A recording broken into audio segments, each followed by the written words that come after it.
Balmatan leadership, cousins, respected guests, and friends, welcome to the Spring 2026 MNGA. My name is Addison Young, and I am honored to be your MC for the weekend. I did briefly consider opening with something dramatic and inspirational, but I checked the agenda and decided a little comedy and caffeine were more appropriate. So with that, let's kick this off in a good way. At this time, we have Danica Berard from Golden Ears Métis Society to sing "O Canada" and the Métis Ballad. Danica?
On the river and across the western plain, as the white man journeyed westward to the land of the Indian,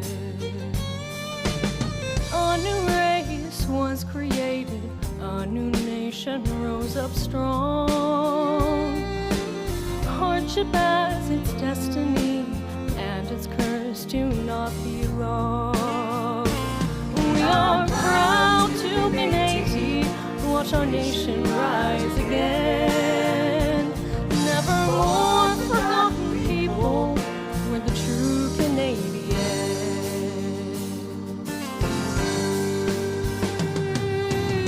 For the newest generation and the future ones to come, with the past to motivate us, it will help to keep us strong. As we build our Métis nation and to watch it rise again, our past lost is motivation to inspire our future gain. We are proud to be Métis, watch our nation rise again. Never more forgotten people, we're the true Canadian.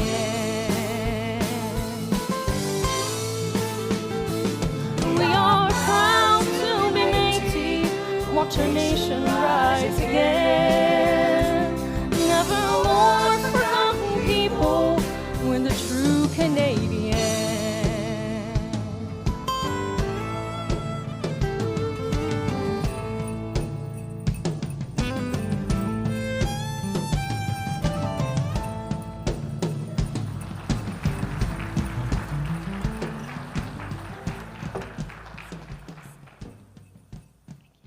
Danica. Let's give her a big hand.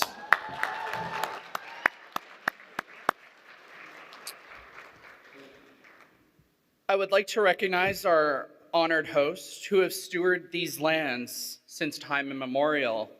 Alec Dan, who is here to welcome us to Musqueam territory.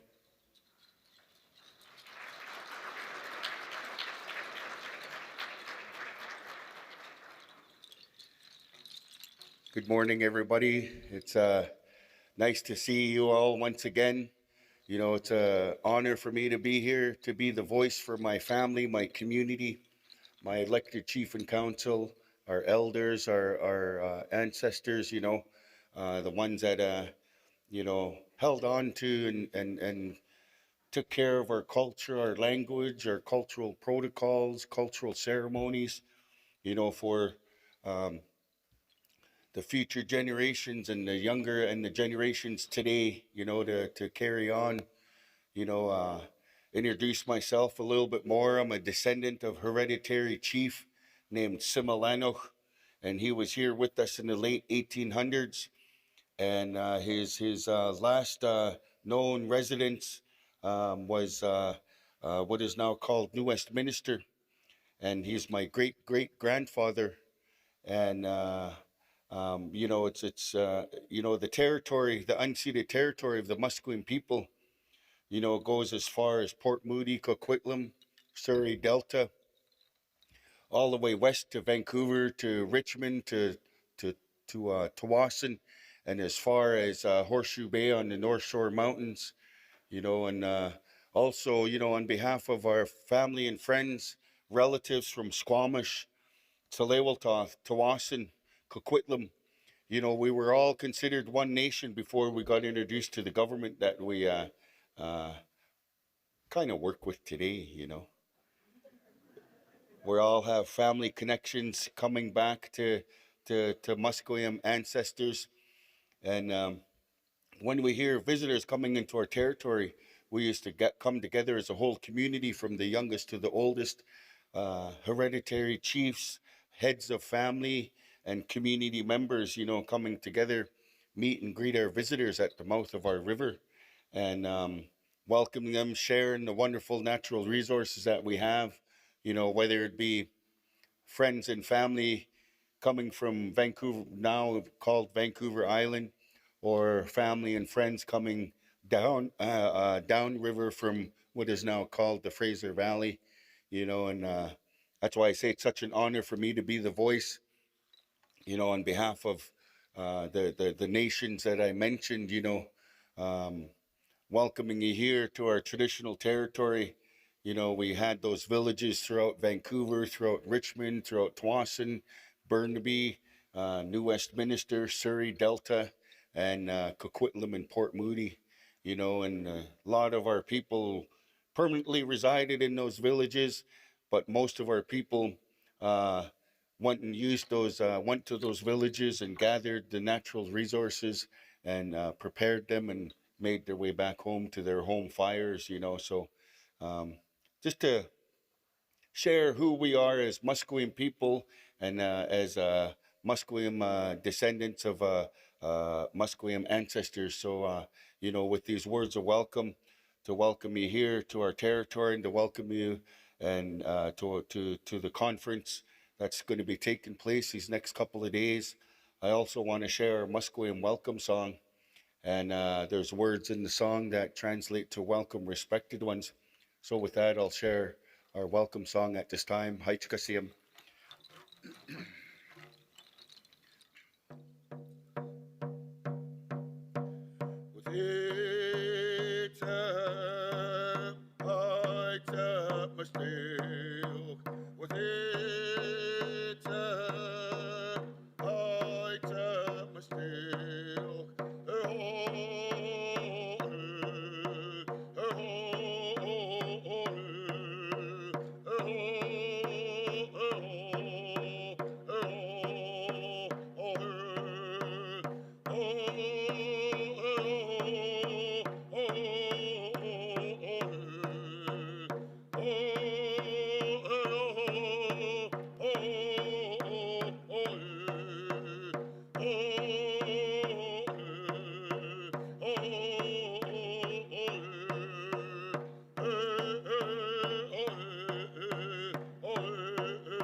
So once again, on behalf of the Musqueam people, descendants of Musqueam ancestors or relatives from Squamish, Tsleil-Waututh, Tawas, and Coquitlam, really welcome you here to our traditional unceded territory, what we call the Greater Vancouver Area today.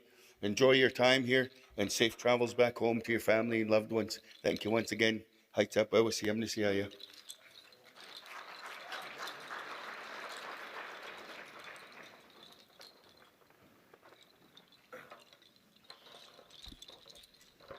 Thank you so much, Elder Alexander, for that opening prayer. Such an honor to have you here with us on behalf of MNBC and all our citizens and our leaders of our community. It's such an honor to have you and open us up in a good way. And I'd like to offer you this gift of tobacco and this other gift of some of the items that we've put together for you. Again, it's such an honor to have you here with us. Thank you.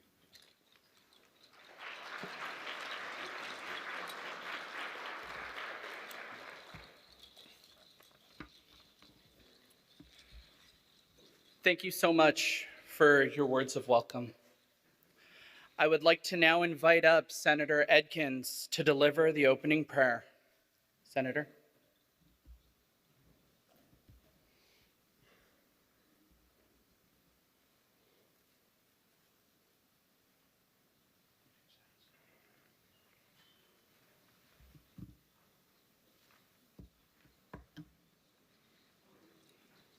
The years roll on.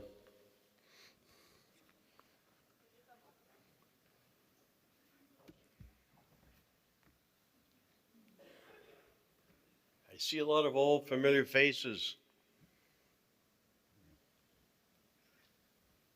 I hope and pray with this prayer today that there is a force within this room that will bring us together in a positive manner. Les longes à la méchif, les noms pour moi et nistinasque. On culture et paison dont nos people pour les honneurs. Notre culture est nombreuse. Pour moi, c'est une des cultures. Du respect des traditions des tout. Seigneur mon sang, fille, Sophie, aujourd'hui groupe. Sous mon toit, des voix sincères, en s'attroit suivez la traceuse des mots fidèles, à la fois. Conservez l'usage, laissez jadis pour les mots, gardez surtout votre orient langage. What is said to in English as the nickname my family has given to me was Misty Nest, the badger. And a culture needs a language to honor it. Our culture has many forms and is a culture of respect and tradition for all. Blood of my blood, sons and daughters of my race who are gathered here today under this roof, follow in the footsteps of your ancestors. Remain obedient to the faith. Preserve the customs left to you by your ancestors, and above all, keep your language. My bloodline from Red River is Lagimodier, Macmillan, McNeil, Carrière, Allard. Merci. Ho ho.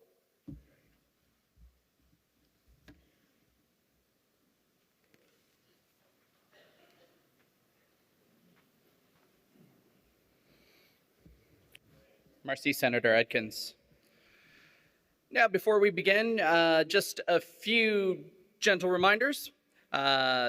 We have an elder space. It is in the south tower of the Sheraton in Suite 279. My understanding is there's coffee and snacks, as well as the YouTube broadcast of the MNGA. If you charge anything to your room, food, spa services, movies, please make sure you do pay for them at checkout. With that, you will also be receiving per diems for incidentals and meals for this weekend for things not covered by MNBC. So yesterday and today, you'll receive per diems for dinner. And just to clarify, incidentals does not mean adopting the coffee maker from your room just because it matches your kitchen decor. We do want to be invited back here. Okay. With that, I will turn it over to the speakers and the MNGA clerk. Oh, Mr. President.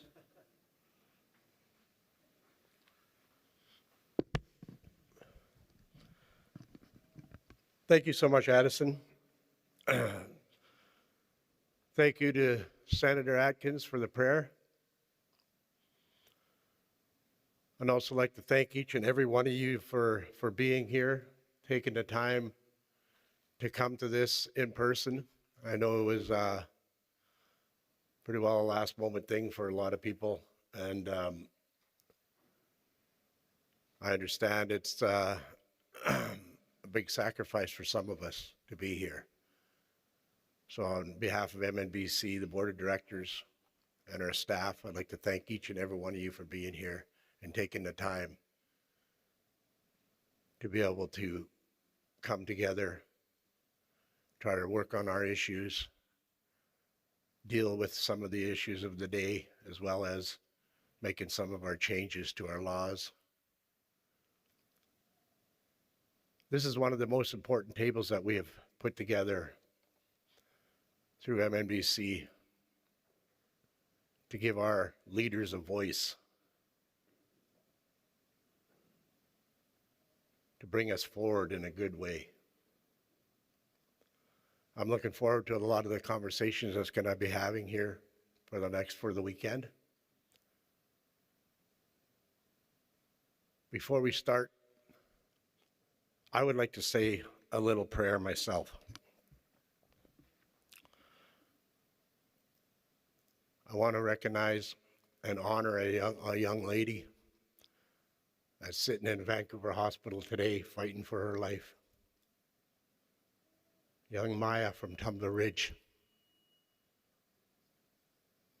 is enduring a lot of heartache, a lot of pain right now. Her family is going through a very, very tough and it's going through a tough time right now. Try to understand the tragedies of our world and happening in our own backyard to our own children. When I attended that vigil, it was very humbling. It was very heartbreaking, speaking to some of the families that were involved. Puts in perspective how important our children are, how important our communities are. It was so tough not to be able to put my arms around this young lady and wish her every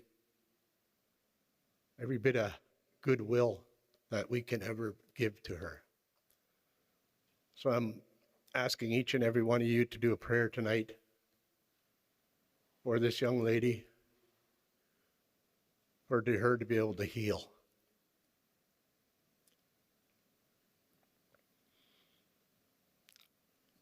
As well as all the other families involved, the community, all their community friends, relatives, each and every one of them are impacted by this tragedy.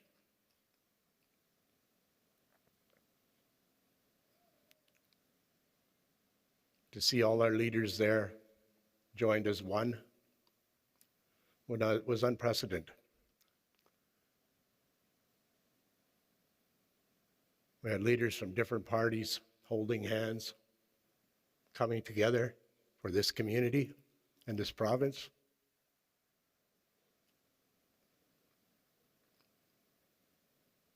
It's a shame that we have to go through those kind of things before we can bring our people together and our communities together in that way.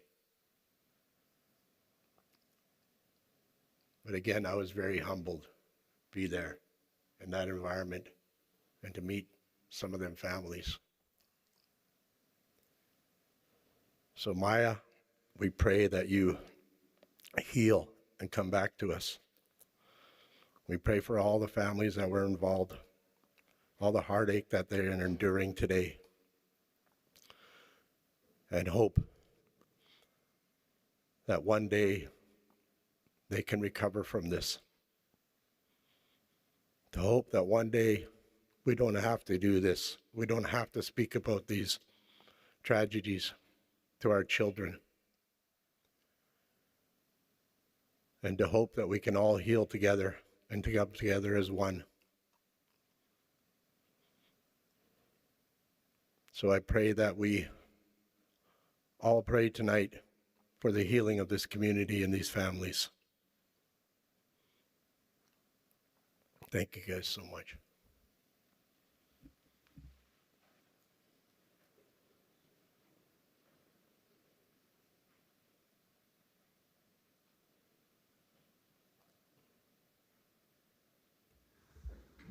Thank you for those words, President Minot, and I think our hearts are with the unfortunate victims and the families and the community up in Tumbler Ridge and across the province. We are at the stage where we will be starting with our meeting. Before we get to our official quorum and roll call, I just want to, maybe I'll turn it over to my colleagues here at the table just to introduce ourselves. I've been looking around, seeing friendly and friends that I've seen and people I've known for a number of years, but also some new faces, and that's also great to see. So I just maybe want to explain a few things to assist so that we're all starting in a good way, and in a way we're all paddling in the same direction. We do have on page 125 of the booklet the MNGA standing rules, and for some of you, it's old hat. You've dealt with this. I think they're wanting the volume up a little bit, or I'll try bringing it closer, see if that helps.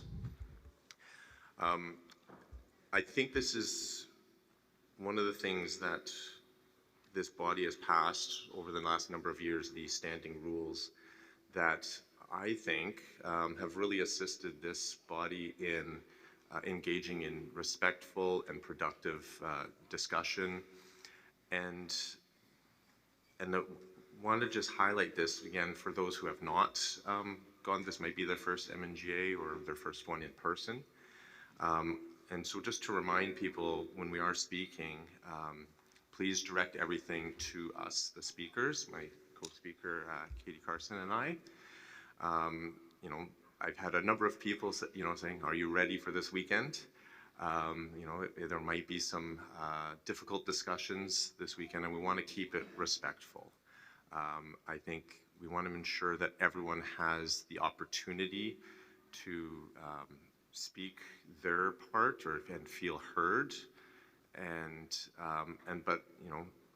I think some of the things we might at certain times may need to, with the agreement of the assembly, maybe modify things so that some people may need to speak a little bit longer. Some people, we'll deal with that, I think, as we go. But I want to make sure that we're all kind of on the same page, that we're following our procedures that this body and the AGM has ratified, that we're all kind of on the same page and working in a way that's going to allow for productive but heartfelt discussion today and tomorrow. So I just wanted to start us off that way, and I'm going to turn it over to my co-speaker if she has any opening remarks. Or Good morning, everybody. Oh, that felt a little feedbacky. No, I just wanted to say, very happy to be here with all of you and looking forward to the discussion for the weekend, and just echoing my co-speaker's comments about respectful dialogue and hopefully having a really productive time. Thank you. And just one other thing, because the way that these tables are set up from our viewpoint here, sometimes it's difficult to see when you're wishing to speak.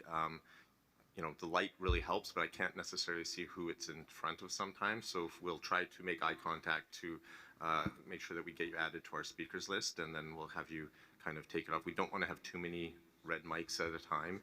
I've been given the ability by the wonderful staff that assists with setting all this up to turn off all the mics. My intention is not to turn off discussion, but it may be to turn off if we have too many mics and kind of start afresh and with the list we have. So I just want to put that out there. If I see if there are too many mics, we might just do it that way once we have you recorded on our list so that we can maintain that order.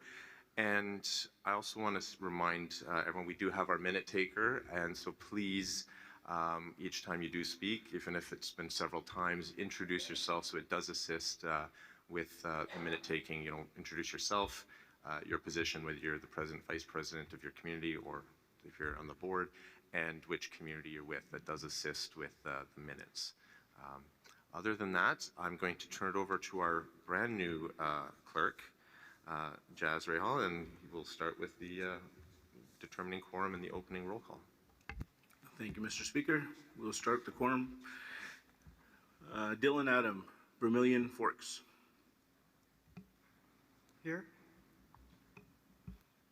David Allard, Salmon Arm. Melanie Allard, Vice President. Present. Daniel Bergevon, MYBC Chair. Present. Caitlin Bird, Greater Victoria. Present. Zev Brewer, Katet. Present. Topper Burke, Columbia Valley. Present. Ron Caron, Vernon District. Okay. Carmen Carrier, MYBC Chair. MWBC Chair. Bernadette Chaboyer, Northwest BC. I'm here. Tarina College, Fraser Valley. Here. Alana Copeland, Fort St. John. Here. Nicole Corson, West Kootenay. Present. Louis DeJager, 2S, MBC Chair. Present. Lauren Dean, Mikasu. Present. Betty Deck, Wachasson Flats. Present. Sylvia DeRoche, Prince George. Present. Cheryl Dodman, Kelowna. Present. Ross Everett, South Okanagan. Kim Felison, Golden Ears. Present. Deborah Fisher, Region 4. Present. Paulette Flamont, Region 7 Director. Present. Lee Fraser, Surrey Delta. Present. Renee Jarvis, Region 5 Director. Present. Dean Claudu, Region 3 Director. Present. Tony Goulet, North Caribou Métis.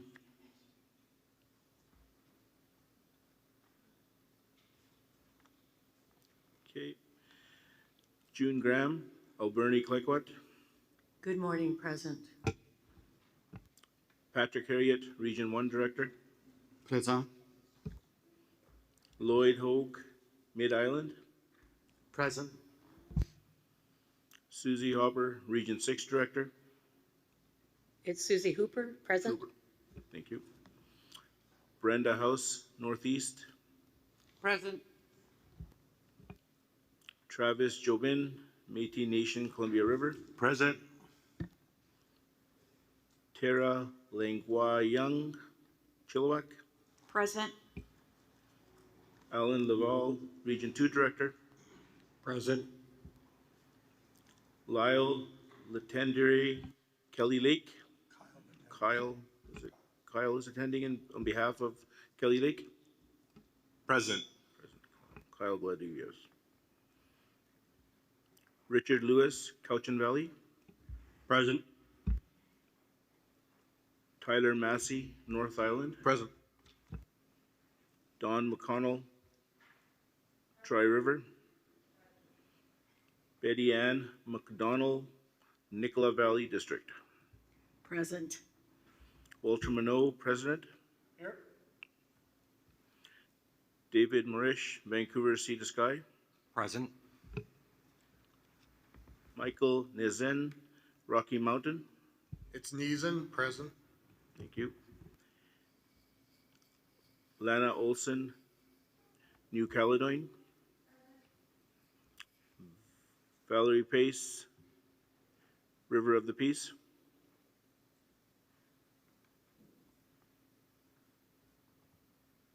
Okay. Myrit Cervetia, Kootenai South. Present. Sorry about that. I will get them right as we move forward. Thank you, thank you. Diana Shaw Millette, and it is Boundary. It's Juliana Shell in place of Dana Shaw, under Métis. Okay, thank you. Greg Stanwood, North Here. Fraser. Here. Dean Stevens, Two River. Present. Joy Sundin, Prince Rupert. Present. Marlon Swyers, Caribou Chakooten. Anthony Wingham, Waichaya. Wachia and Wachia. present. Present. Mr. Speaker, we have quorum. Thank you very much. And I'm going to encourage everyone, especially with names that are maybe not as familiar. And again, we have a new clerk this year. Introduce yourself at some point today, and we'll get those names. It's a good first run, that's for sure. Sorry? Yeah, what's our total number? We've got 48 present. So with that, I will call the meeting to order. And the first thing on the agenda will be is the adoption of the agenda. So a copy of the draft agenda is in the book. And I will look for a mover and a seconder to begin discussion on the agenda, and then we will have any discussion on things to add. And I believe there are certainly a couple of things to add that I'm expecting, so I will look for... Is it hard to hear me? Okay.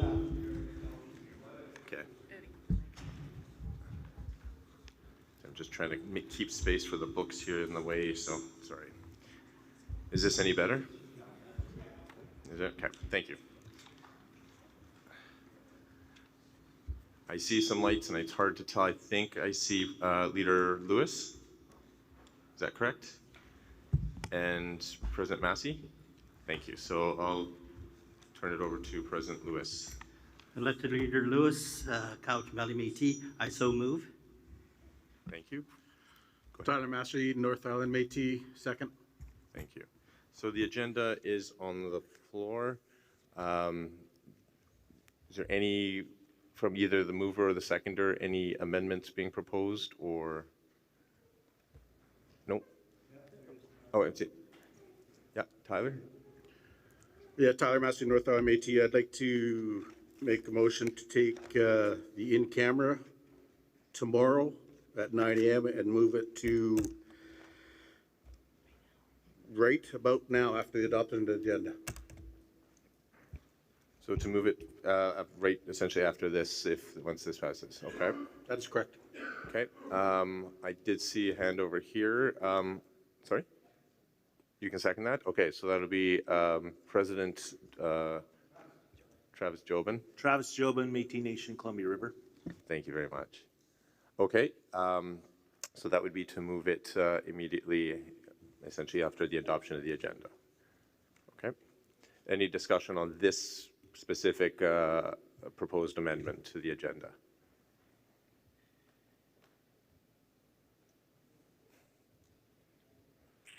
Well, we're going to get unanimous consent early today, aren't we? It looks like. Did I see it? Sorry. Oh, there's a light. Yep. Is that President Graham? Okay, is this on? Yeah? Okay. President June Graham, Alberni Clakewood, Métis. I support this. I believe it's absolutely necessary that we deal with our business first before we move into any kind of resolutions or anything else. We need to put this on the table and deal with it. So I'm in support 100% of this. Thank you. Yes, here on my left.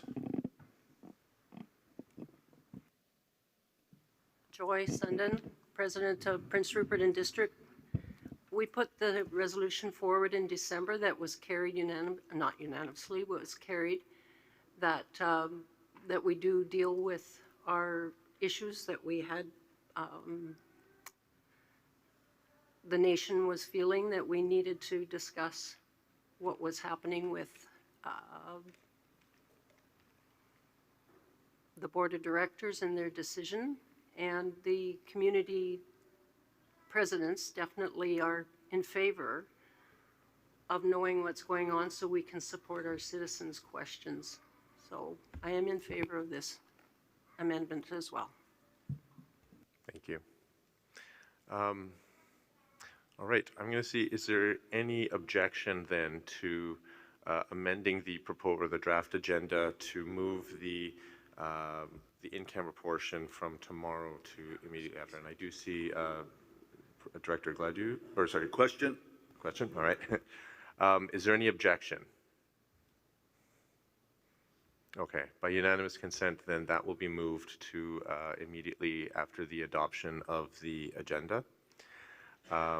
I understand there's also, and I think they were handed out, there's two motions, I believe, that were being added to recognize or to confirm regional representatives as well. Is that my understanding? The interim appointment of Region 5 and 7 2S MNBC representatives. So I think that was handed out, there was two motions that were being proposed to be added that resulted, so they'd be loose pages that just say motion on the top. They would be for the confirmation of regional, we don't have that? Is that not how we do it? Yeah.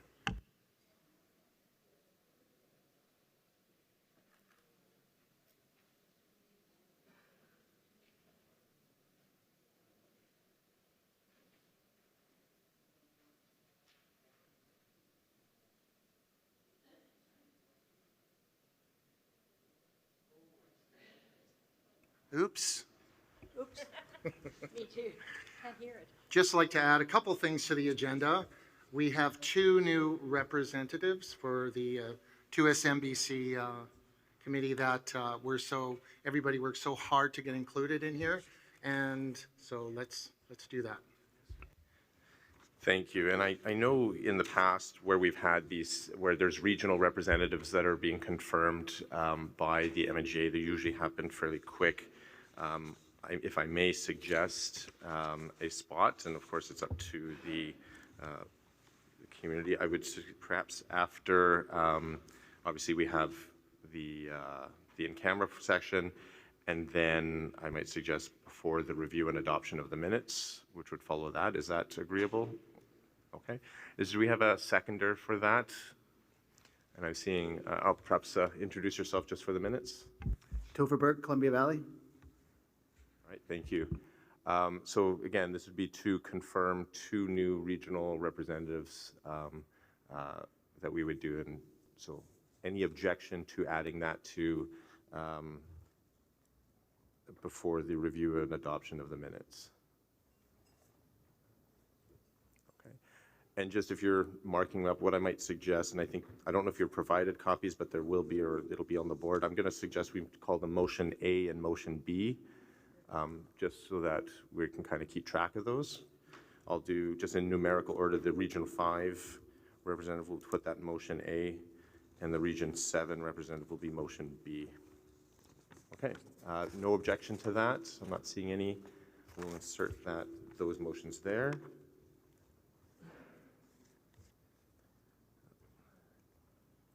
Sorry, can you just clarify where in the agenda those are going in? Yes, so after the in-camera session and before the review and adoption of minutes. Thank you. Thank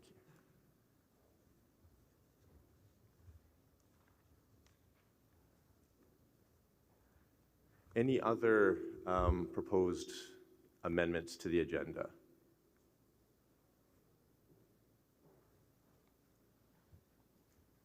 Not seeing any.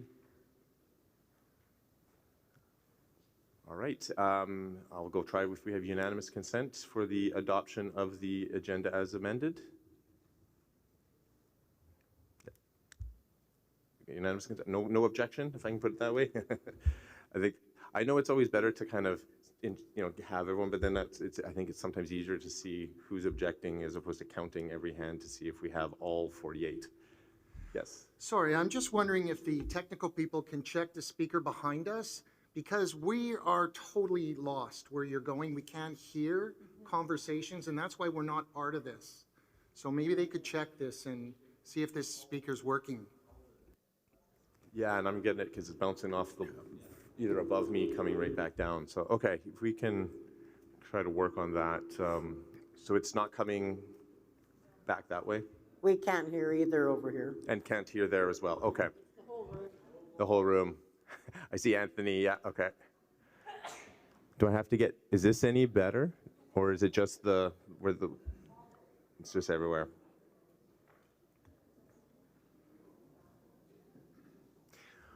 Well, what I'll do, I think we have unanimous consent. I haven't seen any objections. So the agenda will be passed as amended.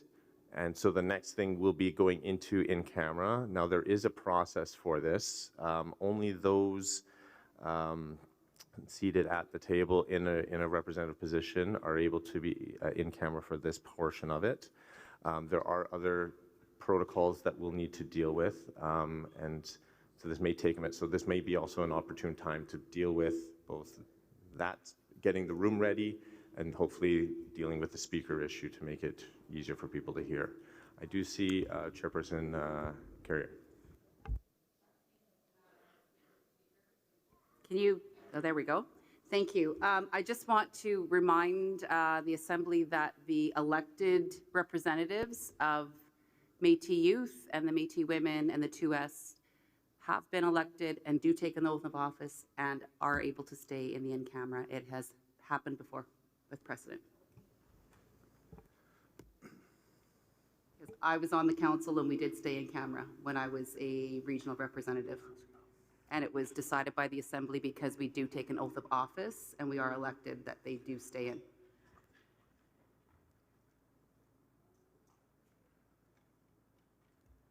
President Allard? Yeah, hi, Dave Allard, Salmon Arm Métis. Point of clarification, we will vote on if we're going in camera or not, correct? We did vote to change the order of the agenda, so we're not there yet, right? Thank you. No, that's correct, but we'd just be in anticipation. But yes, I agree, and I think as part of that is, as Chairperson carries, so that we're all aware of what it's going to entail, and it could be the will of the Assembly to exclude certain individuals and leave it to voting members, and that, so it's helpful to hear what's happened in the past. So we will be moving to discussion in just a moment on that. So I hope the volume is just a little. I'm seeing not, okay, a little bit better? Okay. So we will move then to the first item on our agenda here, which will be the in-camera portion. If I can just have a moment.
right. Thank you very much, everyone. I appreciate your patience.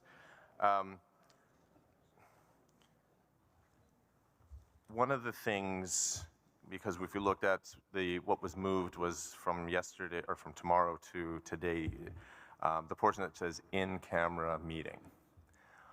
Obviously, that does not necessarily state exactly what the purpose is. I think it might be known what the purpose is, but it might not be clear to all. President Allard is right to point out that there needs to be a decision of the Assembly to go in camera.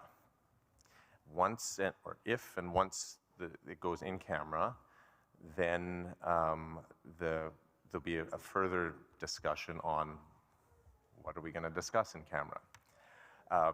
Because all it is saying is in-camera meeting. But that portion will not be live streamed, obviously.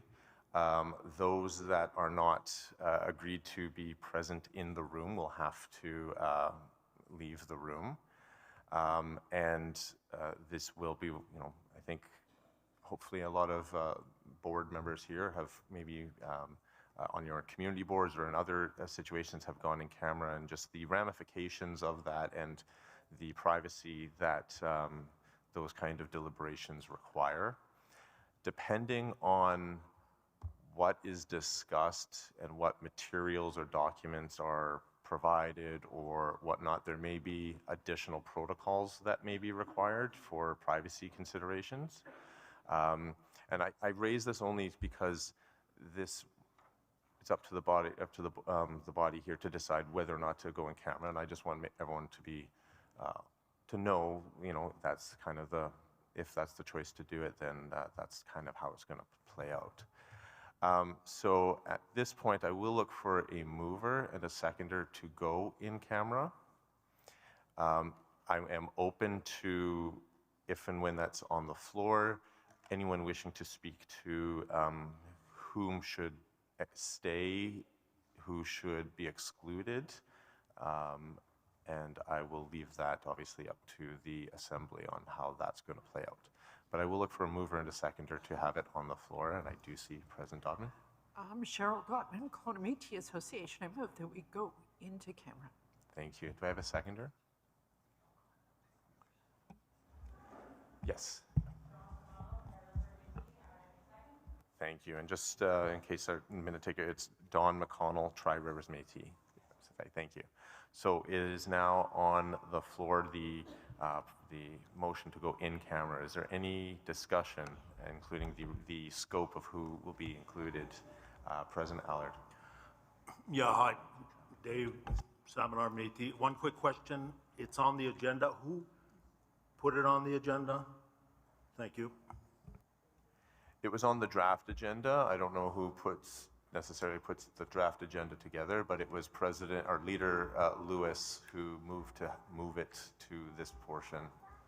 No, no point of clarification. Who submitted this to the MNGA to have it on the agenda? I'm not sure. I am seeing a hand there. President Bird, please go ahead. Not an answer to Dave's question, but just a request that if anything is mentioned around the investigation, my community requests that we have a short summary that we can provide to citizens. They are very interested to know.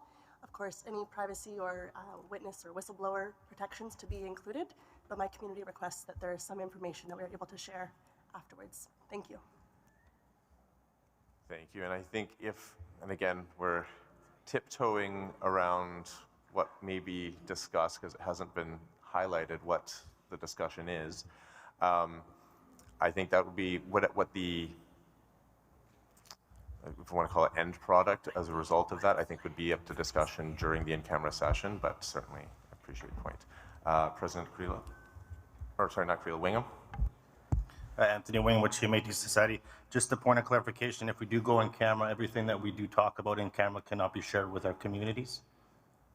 That's correct, up to a point where, again, if there's an agreement on, so for example, any decisions made would be reportable back through the minutes. So if there's an actual vote on something during the in-camera, that would be the result of that or what that decision is.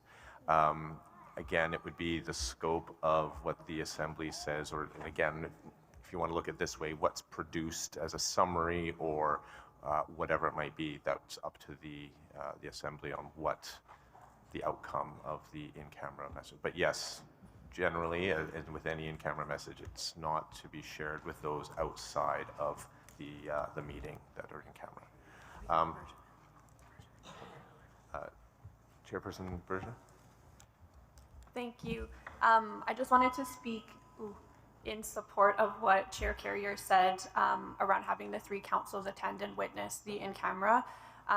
The councils are not here as observers only. They have a legitimate part in MNBC's governing structure. And so I also would just remind everyone of the oath of office that the councils have taken, which requires them to conduct themselves with integrity and confidentiality.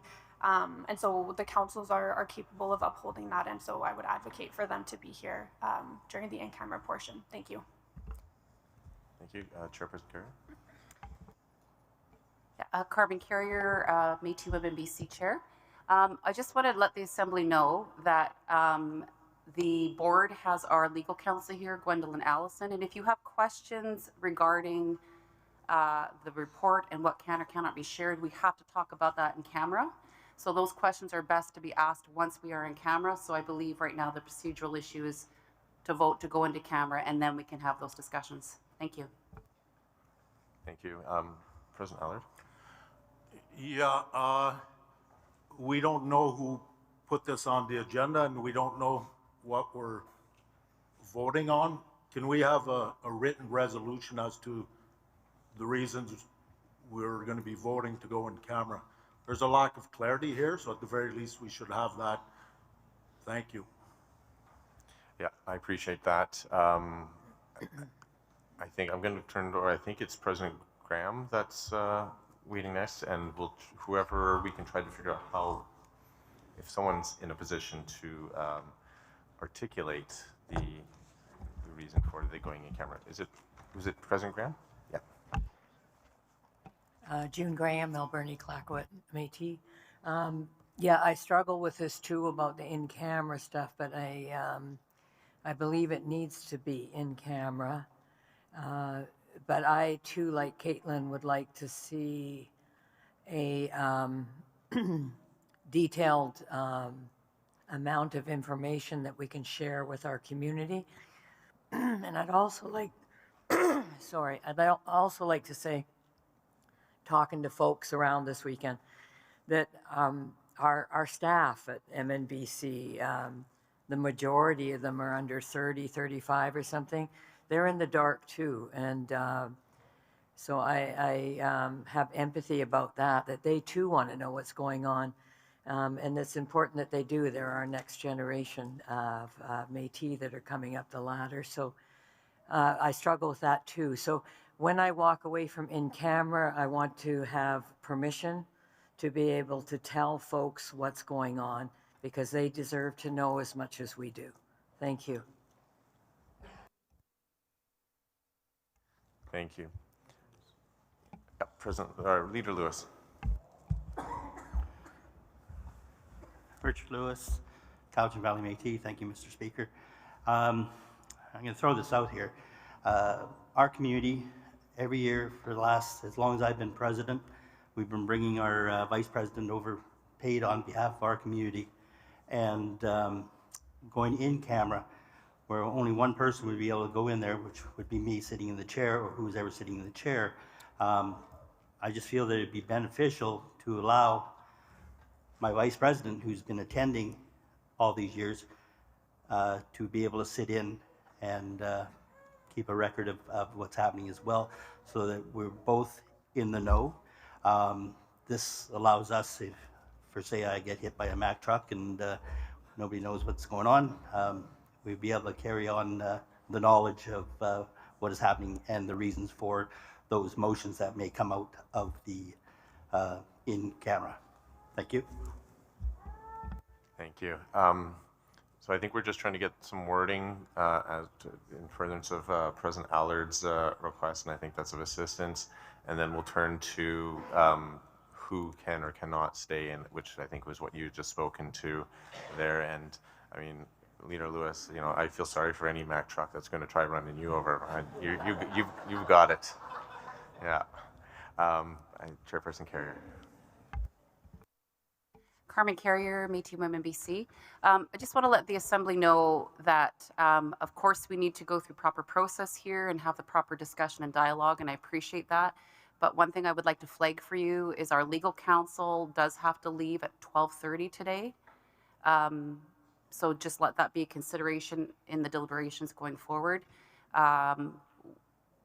There's a reason to go in camera, PIPA, etc., and that can all be discussed once we are in camera. Thank you.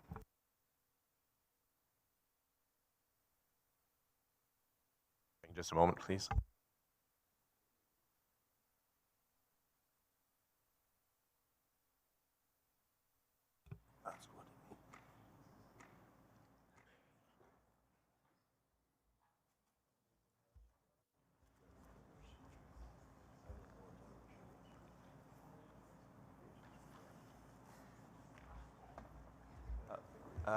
Leader McDonnell, please go ahead.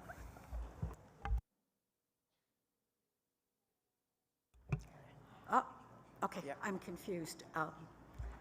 So we can't have any more discussions in camera about what's concerning us after legal leaves? Like, when did we start that legal runs our meetings? So please explain to me, Carmen, how we're run by legal. No, We're not run by legal. I was no, just letting you know sorry, that. excuse me, Sorry. sorry. Oh, sorry. And so I'm just, please direct the questions to me. And my understanding is that if there are questions that maybe a legal may assist, that if people have questions, then that would be the time when someone would be able to respond. But the discussion is not limited by when or who's available. It's up to the Assembly. But as I understood it, if there are questions, as when we have some, for example, when there's background information that MNBC staff or whomever might assist in responding to, if the person's not here any longer, they obviously can't do that. That was how I understood it, but it's up to the Assembly when to go into camera and when to come out of camera, notwithstanding other people. Thank you, David, but my question. No, I think when I was turning mine off, I hit both buttons, so please go ahead. Oh, sure. Okay, no, if we're going to spend a whole bunch of times hearing, I can't answer that, my lawyer would have to. Just personally, I find that a waste of time. But thank you for clarifying, and I apologize for not speaking to the chair. Thank you. Chairperson Jaeger. Yeah, great, thank you. Louis DeJager, 2 and then 2SMNBC representative. What I'm hearing from Representative Allard is, and we do this in the board too, we have a reason to go into camera. And what I'm hearing is we're just looking for a reason to go into camera. And so I'll take you back to when the president was suspended, there was a public notice put on by the acting vice president that said the results would come to this body. So that was publicly. What I believe is happening here is it's being fulfilled. So that's the reason why we're going into camera. So if you need a reason, I propose that's the reason and call question so we can go into camera and get on with the business. Yeah, thank you. And I think we're just trying to articulate exactly what you're doing there. Thank you. And we're typing something in so we can hopefully try to get that read out.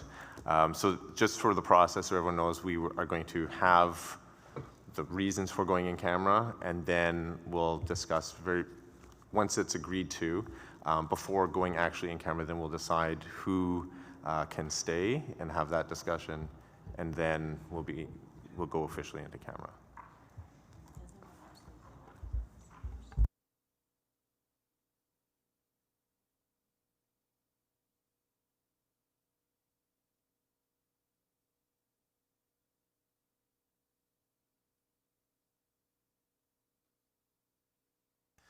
All right, I'm going to propose that the wording is a motion to go, for the Assembly to go in camera to discuss the findings of the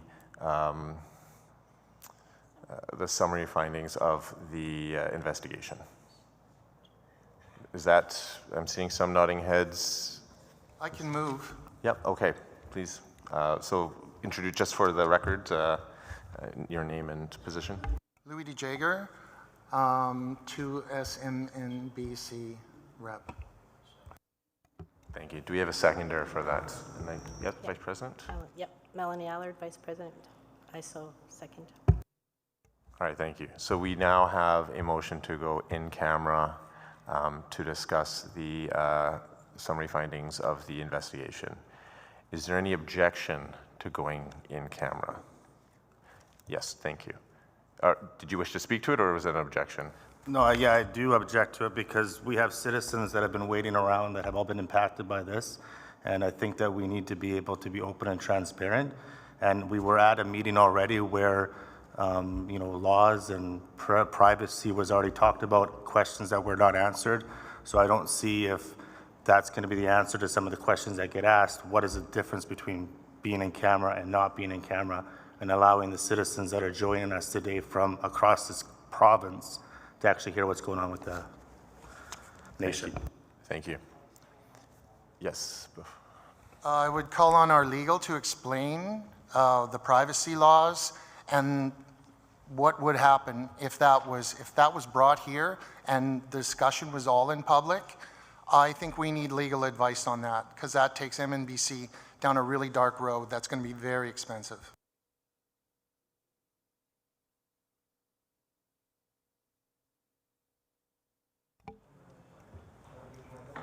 Okay. Sure. Yeah, it's been requested.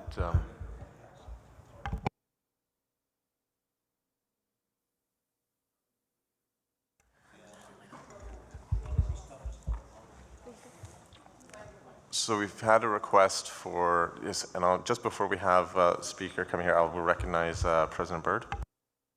Vice President Byrd now, but thank you. Can we also have legal explain the difference between perhaps this investigation and the previous one that is still up on the website?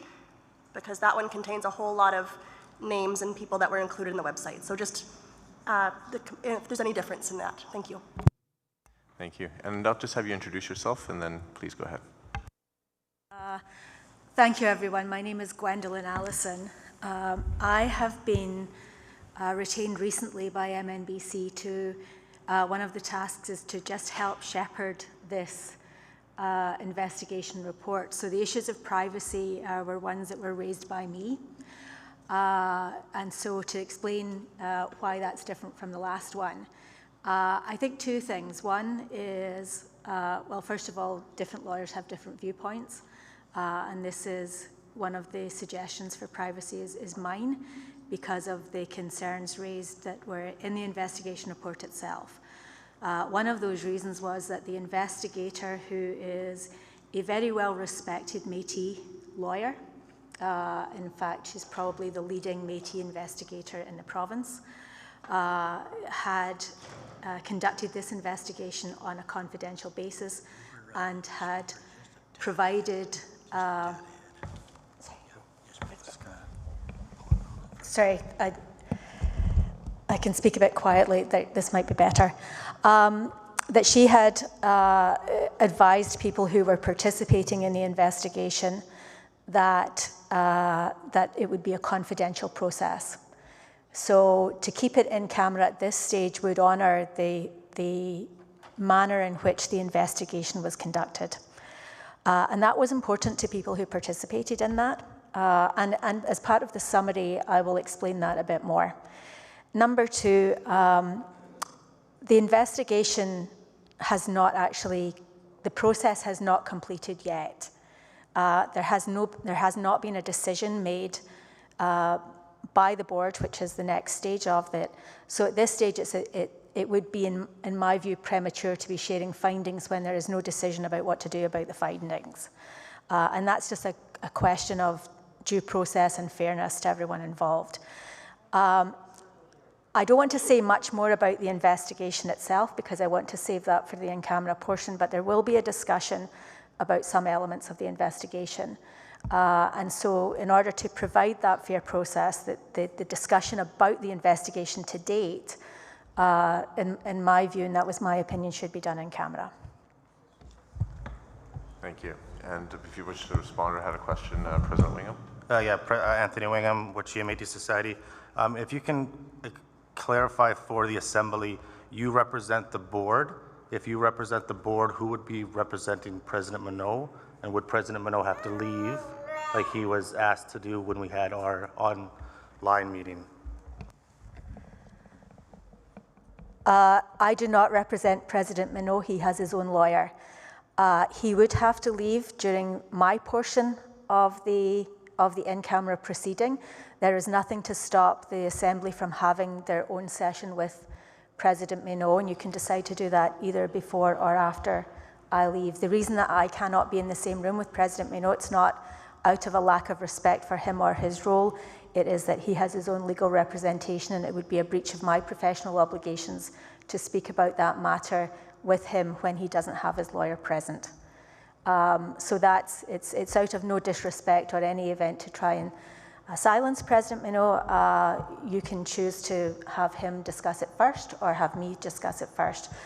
My timing is, and I will apologize, I had originally scheduled to be here all day, but I do have to leave to attend the celebration of life for my 13-year-old neighbour, and that's the only reason I'm leaving early. And I am free to come back tomorrow if you think it's important enough for to continue the discussion into tomorrow. Thank you. President Minot? This is the first time I've heard that I would have to leave the room. I know my lawyer couldn't make it here today. He already had obligations in other areas. And I would have tried to make arrangements for legal counsel, my representative, to be here. I don't feel it's right that I'm being excluded from any of the conversation. I think I have a right to defend any allegations made against me. And if I'm being removed from the room, I don't think that conversation should be happening. I've endured a lot during this process. And for legal counsel to say that I would have to step out of the room and not be able to defend any statements made, I don't think that's proper. I would have made arrangements or tried to make arrangements for my legal counsel to be here if that was the case. This is the very first time I'm hearing that I would not be able to be in this room while this discussion is happening. And this discussion is directly concerning me. Who's calling point of order? Just hold on for a second. I'm not sure if I heard point of order here. I thought I heard it to my right, and so it has to come from the board. Okay, yeah, I can't hear. I cannot have members that are not members of the gallery or the assembly calling out point of order or other such things. It has to come only from here. So I apologize, President Minot, for the interruption. I'm not sure if I heard. Again, I'm just where it sounded like it came from. Note those that do have their lights on. We are recording the speakers list, so you can keep those up. Thank you. Yeah. Please continue, President Minot. Okay. I next had President Graham. President June Graham, Alberni Clackawas Métis. Mr. Speaker, I just feel it would be a big fat waste of money to bring us all here and house us for 2 nights and feed us and pay our travel, and to have our president not present while we're talking about him. And I, for one, am very tired of his voice being taken away from this. And I totally support 100% that he be present, and that the board's lawyer be outside. When we need her, we can call her in. But I do not agree with our president leaving the table. He has a very important voice, and he has the answers that we've all been looking for a long time. And I ask each of you, if this was about you, would you want to be absent from the room, or would you like to be present to answer to what's being said about you? This is not fair, Mr. Speaker, that we are considering even letting President Minot not sit in with us. Thank you very much. Thank you. I next have President Finlayson. Kim Finlayson, President Golden Ears Métis Society. I'm just wondering, can not President Minot say he is okay to continue without counsel and still be present? Like, can he, because you can say that you'll, Get a little closer. It's difficult to hear on this end. I know it's difficult. Can he not revoke his right to counsel and still be in the meeting today? President Minot, that's what I'm wondering. Can he, just because his lawyer's not here, does that mean he can revoke his right for counsel? Does that make sense? I'll try to repeat that just because we're having it. So President Finlayson's asking whether or not President Minot could just kind of waive or revoke his right to counsel so that he could stay during that portion of the discussion. That was just a question being raised. I cannot answer that. I'm not sure if Gwendolyn can or MNBC's lawyer, but I'll perhaps turn to... Thank you, Mr. Chair. The answer to that question is, while President Minot might be able to do that, I would need to get confirmation from his lawyer that he has done that, and so that he would have to get advice from his lawyer that he's prepared to do that, and I would not ask him to do that. Certainly not at this stage.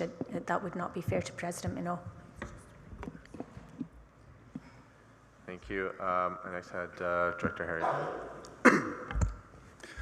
Patrick Harriet, Region 1 Director. I'd like to remind the Chair that this very subject was already debated by this body about it coming to, the report coming to this body in the presence of President Minot. So I think we've already debated this, and this body has already decided on the matter. Thank you. So what was just said was that Director Harriet was saying that this body has already discussed this on a previous MNGA to have President Minot present for that. Or sorry, no, that this discussion to have this dealt with at this MNGA. Is that, again, if you can just... Yeah, so I'm trying to remember which MNGA it was. It seems like we've had a few of them lately. But that it was the will of this body that we discuss the report and that President Minot not be present for that discussion. A point of clarification, please. Sure, yes. Clarification? That was not the will of the Assembly. It was what we were told.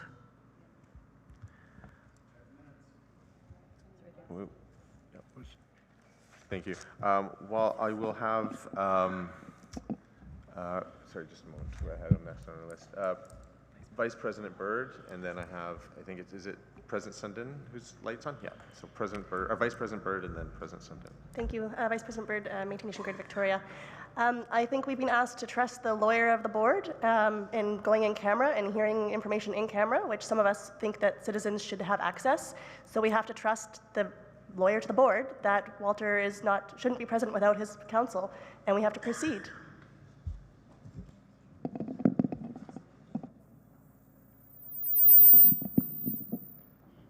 Right, thank you. President Sundin. Joy Sundin, President, Prince Rupert and District, and I'd like to bring the Assembly's attention, please, to page 15 of our booklet, on resolutions booklet. This was the resolution that we put forward in the December MNGA. It is number 3, communicating the results of the independent investigation regarding MNBC President, and if you turn on to page 16, you'll note that it was moved and seconded and then defeated that President Minot be invited to participate in any MNGA discussions regarding the report of the independent investigator. We did discuss this at length, and this resolution was passed and carried. This is what the crux of what we're trying to do right now. We're trying to find out, in support of our nation, in support of our president.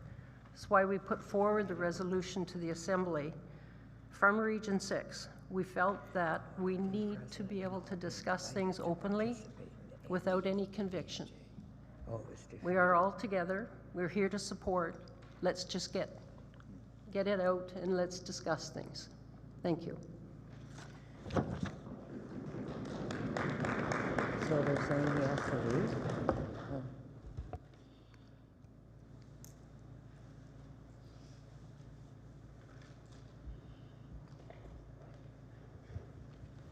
I just wanted to add, I'm really having a hard time hearing because of my ears blocked from flight, and I'm just wondering if they can turn up the volume on the speakers, or if people could just bring their microphones closer to their faces. Sorry.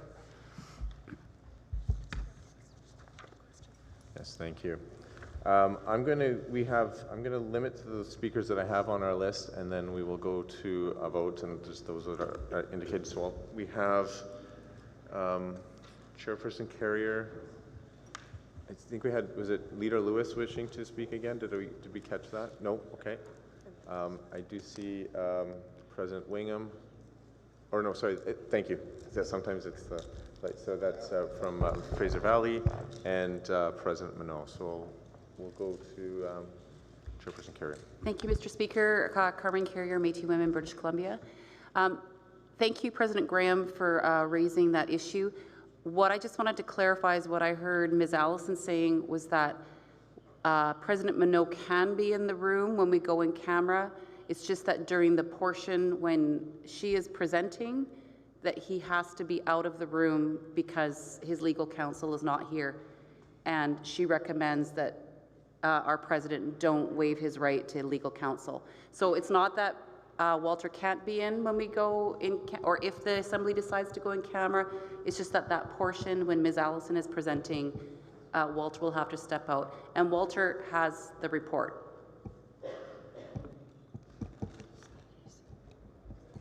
Thank you. Is it President College or Vice President? Vice President, thank you. My community has been deeply impacted for a number of years, and I'd just like to move ahead and call this matter to question and move forward, please.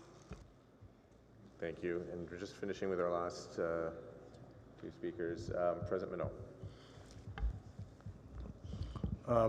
The one response that decision was made at the last MNGA. That decision was made without any legal counsel there, any representatives from our governance committee to declare whether that was a valid motion put forward to have me removed from the meeting when this portion come in apart. So without proper counsel to be advising this body at that time, I don't think I don't think the motion was fair, for one thing, on my mind. And if I'm going to suggest that if legal counsel cannot speak if I'm in the room, that maybe legal counsel don't speak. Maybe we keep this amongst ourselves here in this table, and we have our discussion and we bring this out. We have the discussion on the report. I would be able to respond to some of these allegations that are being made. I would like to have that voice in here, and I think it's the only fair process that we can adhere to, is to be able to have those allegations, some of those allegations brought forward, and to be able to have some response to them. I don't think being silenced by legal counsel is proper. If it was happening to any individual in this room, they would want the opportunity to represent themselves and to speak on behalf of the situation. So if we want to be open, and that's what I'm hearing from this here council right now, we want to be open and transparent, why are we hiding behind the lawyers? I think we should just have this discussion. I'm willing to. I'm willing to have it right now. Thank you. Point of clarification? Yes, before I go to our last speaker. Yeah, thank you for that. There was a question of voting on if we wanted to go in camera or not. There was an objection, and there was also the matter of afterwards deciding if we do vote to go in camera, who should be allowed to go. We're kind of conflating, mixing both issues. We may not even vote to go in camera, and all this debate would be moot. Maybe addressing one at a time would be preferable. Yes, and the way I see the most recent portion of the discussion, I think, is germane to the issue whether or not to go in camera, because that may determine whether people wish to go in camera if they're feeling that certain individuals are not able to attend or participate. Before I turn to our last speaker, with regards to the amendment, or the motion that was passed and that's in the minutes that from the December MNGA, you'll note that at that time, President Minot had been suspended and therefore at that time was not a member of the MNGA. And it was unknown if and when the suspension would be removed. And that's why you'll see the amendment that was brought by President Adams and seconded by Leader Lewis indicated an invitation because he was not a member of the MNGA. That situation has changed because he's been reinstated and is therefore an active member of the MNGA. So the discussion was not at that point to exclude per se, or it was whether to invite a non-MNGA member to come and speak at the future MNGA. That decision, in my view, is moot to a point because of the change in situation where President Minot does not need an invitation to attend because he is a member of the MNGA since he's been reinstated. So that's how I see that portion. We will turn our last speaker, President Graham, and then we will look for a roll call vote whether or not to go in camera, to be followed by very brief discussion on who can and cannot participate. So obviously, MNGA members can, and then once we go in camera, if we do, if there's further discussion on people needing to step out or be brought in for background information, whatever it might be, that can be discussed in camera. So I will turn our last speaker on this issue before we vote whether to actually go in camera, President Graham. President June Graham, Alberni Clackwood Métis. Mr. Speaker, I'd like to remind the table here that that lawyer speaking is here for the board. They're not here for us leaders. She's not here for President Minot. So we have to remember that. She's not speaking for us. She's not representing us. She's representing the board and their interest. And that's really important to remember. So we can do this the colonial way, or we can sit down and do it the traditional way and just put everything on the table and talk about it and get this dealt with. And I 100% agree that President Minot has to be here because I want to hear his side of the story too. I'm tired of hearing just the other side. Thank you very much. Thank you. So we'll go to question. I will turn it over to our clerk and we'll do a roll call vote. We'll go in reverse alphabetical order and I'll turn it over. Thank you. Anthony Wingham. Opposed. Marlene Swears. Opposed? Joy Sundin. In favor? Deneen Stevens. Opposed? Okay. Pardon, can you repeat, please? Opposed? Okay, thank you. Greg Stanwood. Diane Shaw Millet.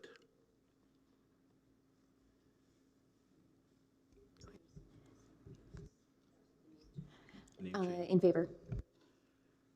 Can you repeat say your name, please? My name is Juliana Shell. Okay, Boundary Métis. Merit Servage. Mert Servage, sorry about that. Servage. For. Thank you.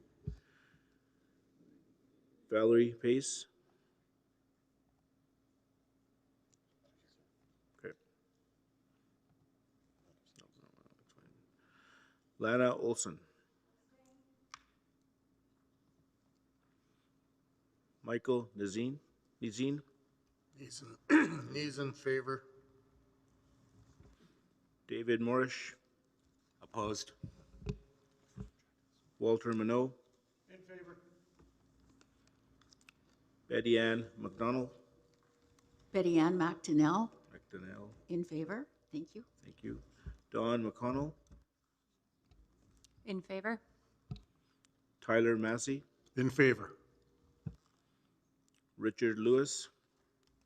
In favor. Alan Lavelle. In favor. Tara Langlois Young. Opposed. Jobin Travis. In favor. Brenda House. In favor. Susie Hooper. In favor. Lloyd Hogue. In favor. Patrick Harriet. In favor. June Graham. In favor. Tony Goulet. Goulet. Not here. Dean Gladoud. In favor. Kyle Gladoud. In favor. Renee Jarvis. Renee Gervais. In favor. Lee Fraser. In favor. Paulette Flamon. In favor. Deborah Fisher. In favor. Kim Finlayson. In favor. Ross Everett. Cheryl Dodman. In favor. Sylvia DeRoche. In favor. Betty Deck. In favor. Lauren Dean. In favor. Louis DeJagger. In favor. Nicole Corson. In favor. Alana Copeland. In favor. Tarina Collage. In favor. Bernadette Chaboyer. In favor. Carmen Carrier. Ron Karan. Okay. Burke Toper. Sorry, Toper Burke. In favor. Zev Brewer. In favor. Caitlin Bird. In favor. Danielle Bridgman. In favor. David Allard. In favor. Melanie Allard. In favor. Dylan Adam. In favor.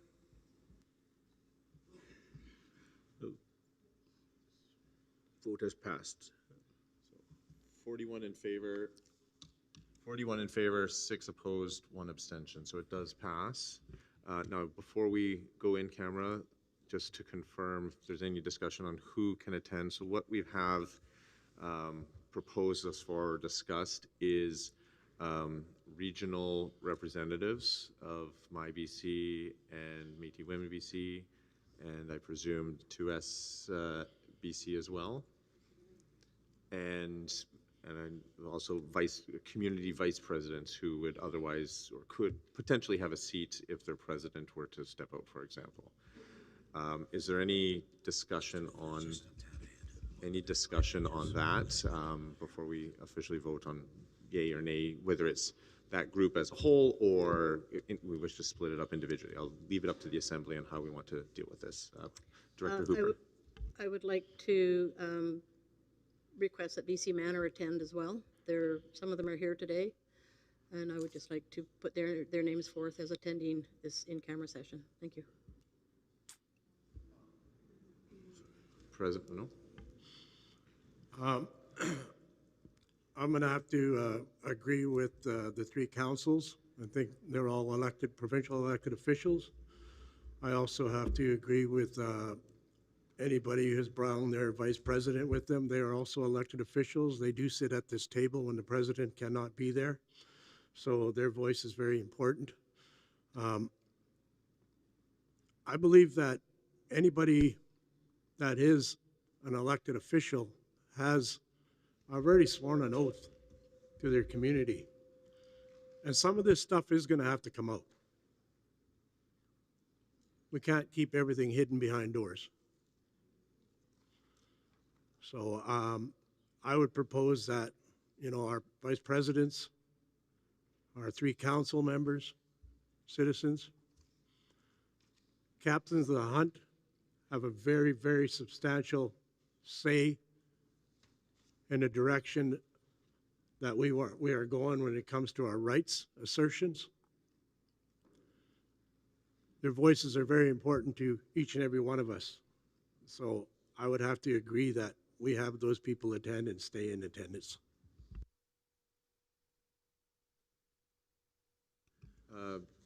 Director Gladue. That was my question. My question was in reference to the captain of the hunts being elected officials, and what is the policy with that? Because they are all appointed. That was just my thought process. Thanks. It's been a while since I've sat on the RGC.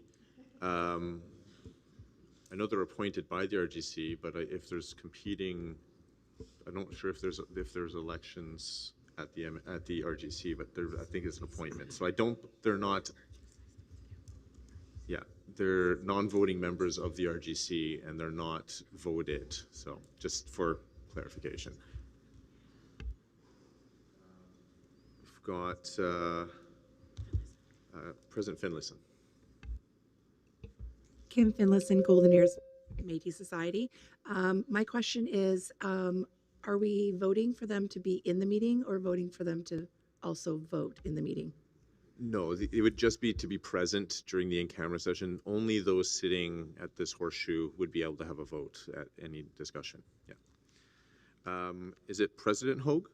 Yes. Yes, please go ahead. Lloyd Hogue, President of Mid-Island Métis Nation. If we're going to have a discussion to let vice presidents into the in-camera session, then... Can you try speaking a little closer? It's difficult, yeah. My vice president wasn't able to make it today, so I would love to be able to then, explain to her what happened inside the in-camera session. And as well, if we're going to talk about elected officials, sorry, I've got a candy in my mouth, Rick. If we're going to talk about elected officials, then what about our boards? Our boards are all elected. Why shouldn't we be able to take this information and then pass it on to our board? Thank you. Thank you. President Allard. Yeah, hi, thanks. Dave Sabanarm. Point of clarification, I'm presuming this scenario has been discussed already in preparation of this. So can anyone tell us if online in-camera presence is going to be enabled? Sorry, can you repeat that? If people are online but can participate in camera during Is that being made available to anyone? Not that I understand. I don't think we have the technology or that's set up for anything like that. I think it would have to be known who's there and who's on, if I can put it this way, who's with the person that's online, if it, the steps that would be taken. So I don't think that would be, I don't think that steps to that extent have been prepared. Okay, thank you. President Fraser. Hello. I'm in favor of the regionally elected committee members that are in the room to be able to stay. So maybe that could be one vote if we're going to be voting, but BC Manor is not regionally elected. So although I agree they should be in the room, that could be a separate decision. Thank you. Thank you. And not seeing others other than President Byrd or Vice President Byrd, and then I'm going to discuss how we're going to proceed. And then the third decision point would be vice presidents, because I know that my board would have loved to have had a second set of ears into the conversation, and we didn't know ahead of time. Thank you. So what I'm going to propose based on the discussion that we've had, I'm going to go by kind of category, if I can put it that way, of individuals. I'll look for unanimous consent first. If there is none, if there is objection, then we can go by way of a vote. And we'll try to do this in a bit of a faster way. We don't need roll calls for all of these votes. So we'll start with, for those that are present and in the room, for their vice president or alternate, if I can put it that way, that's able to sit at the at this table and they're present today. So if you're a president or if your vice president is in the room, is there any objection to having a community vice president who is in the room stay for the in-camera session? I see an objection. Okay. So then we will go by way of hands. If you are in favor of having either the vice president who's in the room present, please raise your hand if you are in favor of having in-person vice president. If we can just do a quick count. If they're already here in the room.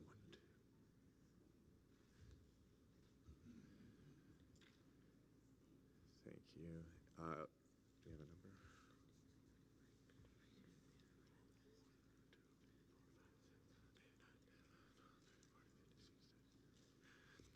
number? Thank you. Any opposed? Say 1, 2, 3. Thank you. Any abstentions? Okay. So that passes. So vice presidents, or your alternate, if you're a vice president sitting currently and your president is here, can remain.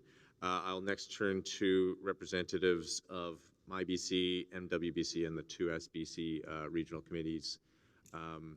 Is there any objection to having them, those that are in the room, stay for the in-camera session? Any objection?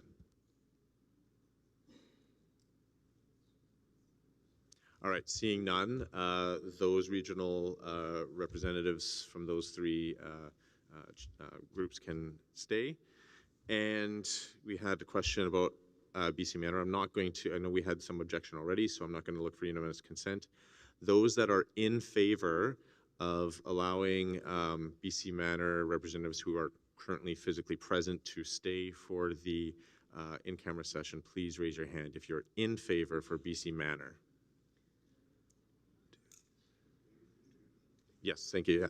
If you are in favor of having BC Manor representatives stay for the in-camera session, please raise your hand.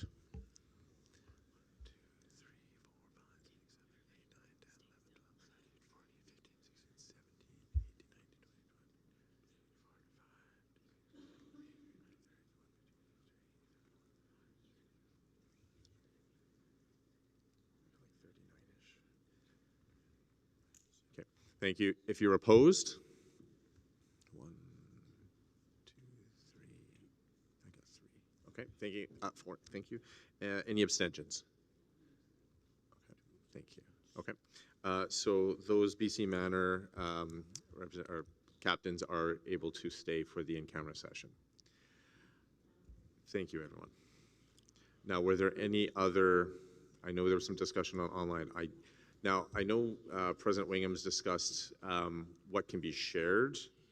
I think that's a discussion for once we're in camera, and I think once we know what's been discussed and therefore we can kind of perhaps discuss the scope of what would be coming out of the result, if that makes sense, President Wingham? Yeah, no, thank you. Will we be having access to our cell phones while we're in camera as well? Yes, we will. There'll be a protocol. So what I'm going to suggest once we go in, I know we're about, I don't know if we have a break scheduled for 10 after. What I'm going to suggest, we take the break and we take the steps, because then we basically clear the room and only those coming in will set up those protocols. So that protocol will involve, and we have our staff here, they're ready for this. It will involve turning in your phones or having them dealt with or excluded from the room.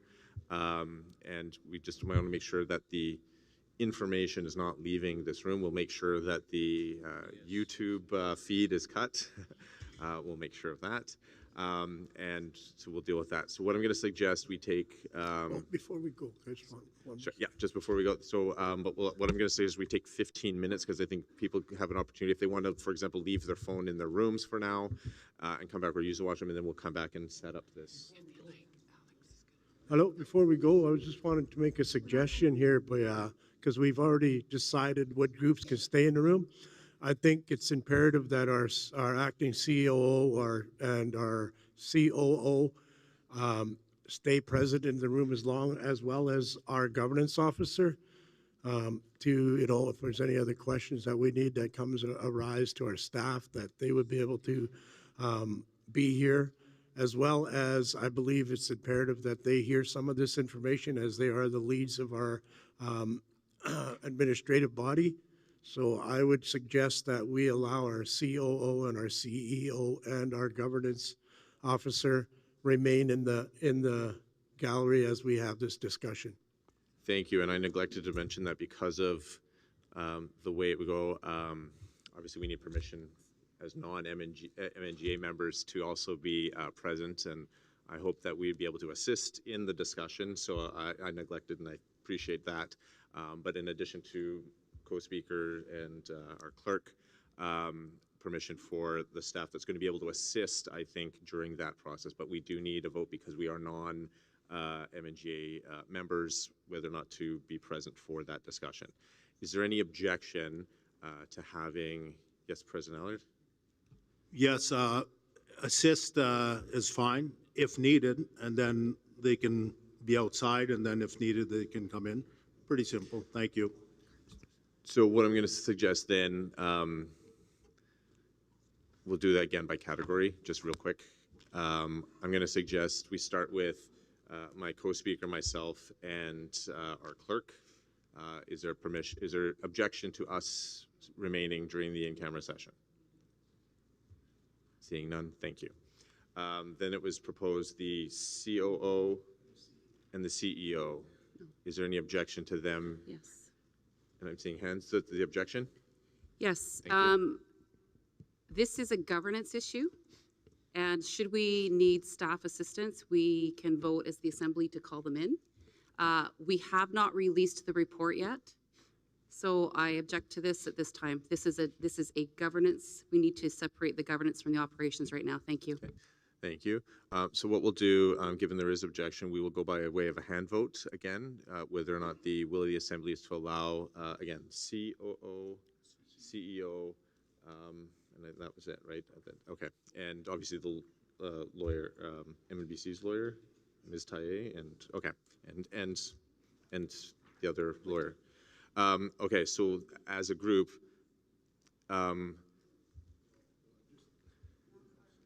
sorry? Okay. I just want to make sure we're all on the same page. So I know when I just want, because this is of an issue.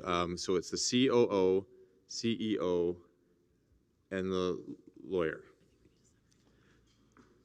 Is there, if you are in agreement with having those, sorry, is there? Sorry, Gwendolyn is separate because I believe she's going to be making the presentation. So she'll be invited for a portion of it. Yes, that's if wanted. Yeah. So what I'll do it differently. COO and CEO. We'll limit it to that. If you are in agreement with them being present for the in-camera session, please raise your hand if you are in agreement. Point of clarification, if we're in agreement, are they standing outside the room waiting to be called back in, or are they sitting in the room with us? They're in the room with us. The entire if you are time. in agreement, they're in the meeting.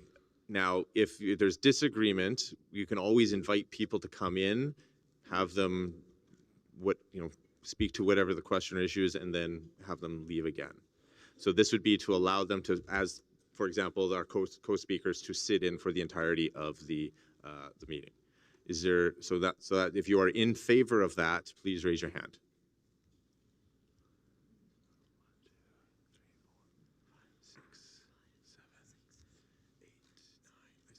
Okay, thank you. Opposed?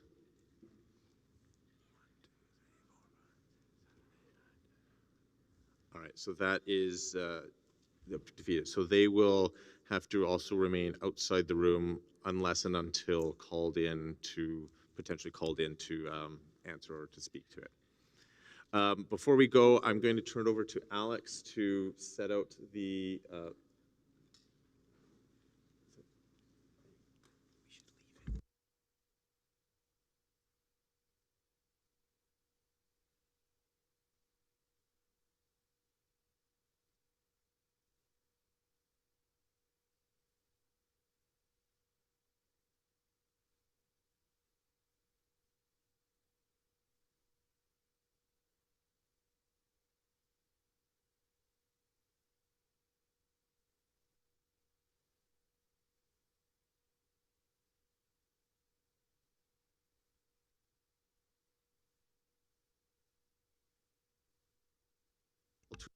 excuse me, I'll turn it over to Alex just to set out the procedure when we return from our break, just so that everyone's on the same board, and I'll turn it over to Alex.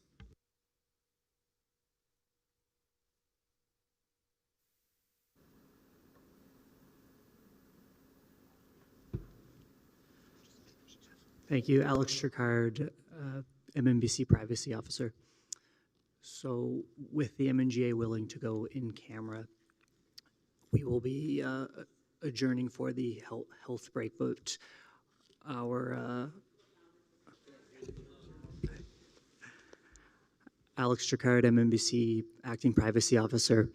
So to begin the in-camera session, we'll be taking our health break after this, and our recommendation is going to be to for your own safekeeping of your devices, to deliver them to your rooms. If you would like to have your devices held outside of the room, MNBC staff have accommodations to be able to hold devices. With the in-camera session, we will not be having those devices within this room, and for any further proceedings, we'll be on standby outside of the room as the MNGA wills to discuss further privacy aspects in terms of the in-camera discussion. All right, so what we'll do is we'll take a break. If you can return for 11:15, so that gives you time, especially if you're in the other hotel, to leave your phone there if you wish. Now, as Alex said, MNBC staff will be able to accommodate holding your phone during the course of the meeting, but we'll take the break now and then be back ready, and we'll be excluding everyone but those individuals that are allowed to be here. So 15 minutes.